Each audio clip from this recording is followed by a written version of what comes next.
তারেক রহমান দেশে আসলে জামাতের বিরুদ্ধে বিএনপি অঘটন ঘটিয়ে দিবে।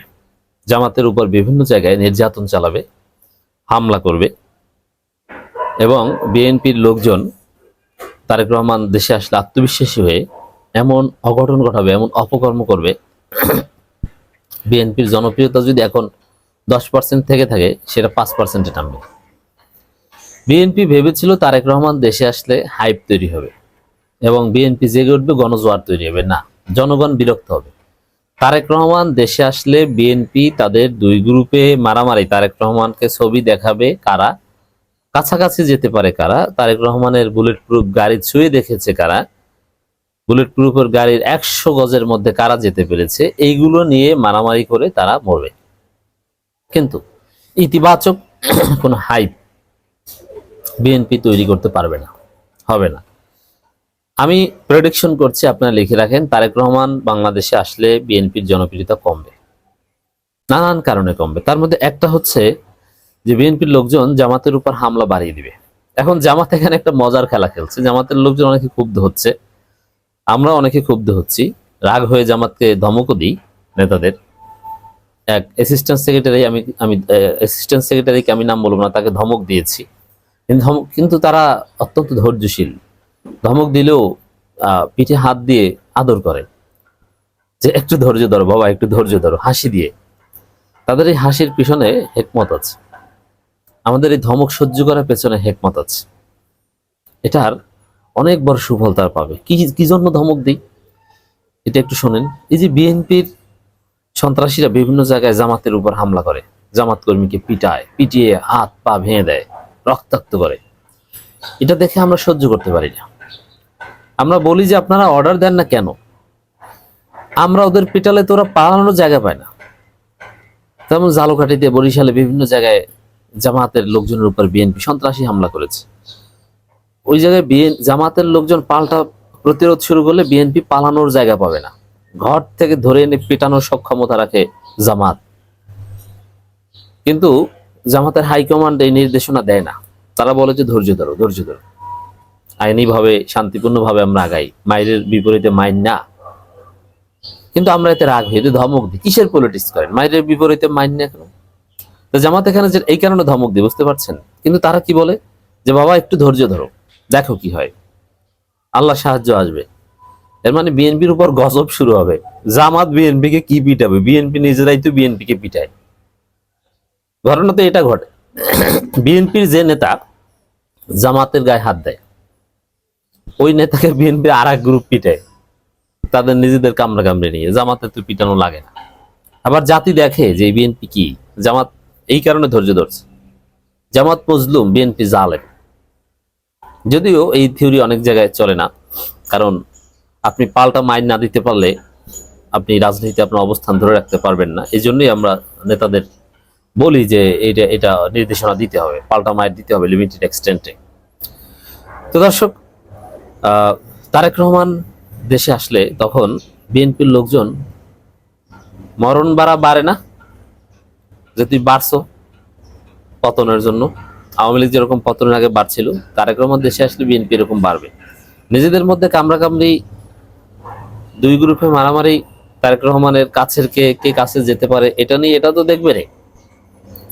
এছাড়া জামাতের উপর হামলা করবে, তারা মনে করবে আমরা ক্ষমতা এসে গেছি, আমাদের নেতা দেশে এসে গেছে। ওই 5 আগস্টের পর যেরকম আমরা ক্ষমতা এসে গেছি এটা মনে করে চাঁদাবাজি শুরু করে আজকে এই অবস্থা। তো তারেক রহমান দেশে আসলে মনে করবে যে আমরা ক্ষমতা এসে গেছি, এইটা মনে করে তারপর আরো যত অপরাধ আছে সব করবে, তারপরে ক্ষমতায় যাওয়া হোমাশা। বুঝতে পারছেন? এই অবস্থায় পড়বে। বিএনপি নেতার বক্তব্য, জামাতকে ভোট দিলে শান্তিতে থাকতে দিব না, রাজাকার জামাতকে ভোট দিবেন আমাদের চোখের সামনে, আমি আপনাদের শান্তিতে থাকতে দিব না। বিএনপি নেতার ঘোষণা। এটা হচ্ছে বিএনপির এই রহস্য ফাঁস, কি যে তারেক রহমান দেশে আসলে এটা তারা এক্সিকিউট করবে, এটা ঘরে ঘরে বলে আসবে তারেক রহমান দেশে আসছে, অতএব জামাতকে ভোট দিলে তুমি এলাকায় থাকতে পারবে না। আপনি দেখেন, এটা তো তারেক রহমান আসার আগেই বলছে যে জামাতকে ভোট দিলে শান্তিতে থাকতে দেওয়া হবে না। তো তারেক রহমান আসার পরে এই ধরনের ঘটনা বাস্তবায়ন করার চেষ্টা করবে, কিন্তু 190 উল্টা। ওই যে 5 আগস্টের পর চাঁদাবাজি করেছে, চাঁদাবাজি করতে যে একুল উকুল সব হারিয়েছে। এখন সে আকাশচুম্বী জনপ্রিয় দল থেকে ধবাস করে মাটির নিচে চলে গেছে, জনপ্রিয়তা নাই, গণবিচ্ছিন্ন দলে পরিণত হয়েছে। ওরকম তারেক রহমান দেশে আসলে উল্টো অ্যাকশন হবে। তো এই যে কথা যে জামাত ভোট দিলে শান্তিতে থাকতে দেওয়া হবে না, এটা আত্মবিশ্বাস থেকে বলছে। তারেক রহমান দেশে আসে আত্মবিশ্বাস থেকে বলছে। তা আসলে এরকম আরো বিভিন্ন জায়গায় তুই দোকানদারি করতে পারবি না, তারেক রহমান দেশে আসলে এটা করবে। তখন তারেক রহমানের কি করবেন? তারেক রহমান লজ্জায় শরমে আত্মহত্যা করতে চাইবেন। দেখেন একটা মজার বিষয় বলি, বিএনপি এমন একটা ছাত্রীদের দল, অশিক্ষিতদের দল, যে কারণে রাষ্ট্র এখন লজ্জা পায় যে বাংলাদেশে এই ধরনের ফালতু নেতা আছে, লজ্জায় পড়ে। রাষ্ট্র লজ্জায় পড়ে মানে কি? একটা এক্সাম্পল দেখাই তাহলে বুঝবেন। রুহুল কবির রিজভির মতো অশিক্ষিত ছাত্রী, এটা অশিক্ষিত, এই জন্য বয়স থাকতে সময় থাকতে অবসর নেওয়া উচিত, নইলে পুরো জাতিকে লজ্জায় ফেলতে হয়। রুহুল কবির রিজভী বলছেন যে ডিএমপি কমিশনার বলেছে যে হাদির উপর গুলি করার সাথে জামাত শিবির জড়িত। এখন ডিএমপি কমিশনারকে জড়িয়ে এমন এমন উদ্ভট কথা বলে। ডিএমপি কমিশনার মানে কিন্তু রাষ্ট্রের কর্মচারী। তাতে দেখা যায় যে ডিএমপি কমিশনার নিজে লজ্জিত, মুখ দেখাতে পারে না, আরে আমি নাকি বলেছি জামাত শিবির। এখন ডিএমপি কমিশনারকে যদি ঢাকা বিশ্ববিদ্যালয়ে দাওয়াত দেওয়া হয়, ঢাকা বিশ্ববিদ্যালয় তো শিবির অধ্যুষিত, তো সেখানে কিভাবে মুখ দেখাবে? মানে অনেকে এখানে বিশ্বাস করেছে যে জামাত শিবির কথা বলেছে। এই ডিএমপি কমিশনার রাতে যখন ডিউটি সেরে বাসায় যায়, তখন তার স্ত্রী সন্তানরাও বা কি মনে করে যে তুমি এটা বলেছো। এর মানে রাষ্ট্রের কর্মকর্তারা এই বিএনপির অশিক্ষিত নেতাদের কারণে লজ্জায় পড়ে। কোন বিয়ের অনুষ্ঠানে গেলে কিনা ডিএমপি কমিশনের খোঁচা দিয়ে বলে কি, তুই নাকি বলছো যে জামাত শিবির গুলি করছে শরীফ ওসমান আদির উপর, পাইছিস কোথায় এসব কথাবার্তা?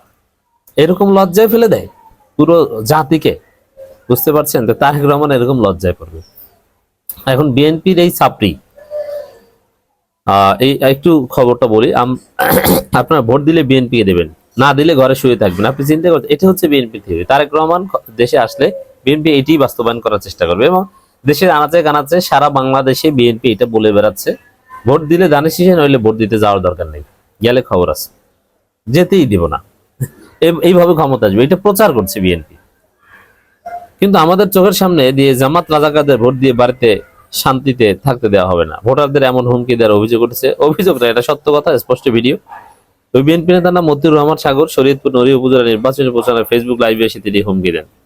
এখন এই ছাত্রী বলছে যে এটা আমি বলিনি, এআই দিয়ে বানানো হয়েছে। মিথ্যা কথা, এটা আমরা যাচাই করেছি, এআই দিয়ে বানানো হয়নি। বরং সন্দেহ হয় এই ছাত্রী যে বলছেন যে আমার বক্তব্য এআই দিয়ে বানানো, আমি এরকম কথা বলিনি। এখন ওই ক্ষমা চাওয়ার বক্তব্যটা এআই দিয়ে বানানো কিনা, ছাত্রী তো এটা বলতে পারেন, ও নিজে এটা বলেছে।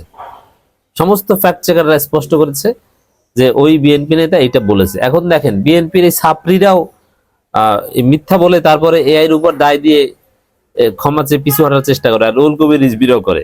এরা নাকি জিতবে, ভোটে জিতবে।